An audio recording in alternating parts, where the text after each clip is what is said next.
The year is 1830. Mexico had only recently gained independence from Spain in 1821 after more than a decade of brutal war. But freedom didn't bring stability, it brought chaos. The new nation was vast, stretching across what is now Texas, California, and the American Southwest. In reality, it was struggling to survive.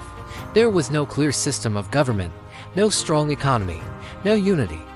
One man who embodied this chaos was Antonio López de Santa Anna, a leader who served as president multiple times, often putting power above stability. While Mexico struggled, the United States was expanding rapidly. Americans believed it was their destiny to stretch from coast to coast. This idea, manifest destiny, would soon reshape the continent. And Mexico stood directly in the way. In 1836, Texas broke away from Mexico and declared independence. Mexico never accepted this loss. Nearly a decade later, in 1845, the United States annexed Texas, making it the 28th state. To Mexico, this was an act of aggression. Tensions exploded over a simple question: where was the border? Mexico claimed the Nueces River. The U.S. insisted it was the Rio Grande. In 1846, U.S. President James K. Polk made a bold move. He sent American troops into the disputed territory. On April 25, 1846, Mexican forces attacked the U.S. patrol. Polk declared that American blood had been shed on American soil. Not everyone agreed. Ulysses S. Grant would later call it one of the most unjust conflicts, claiming the U.S. had deliberately provoked Mexico. Despite the controversy, the war moved quickly.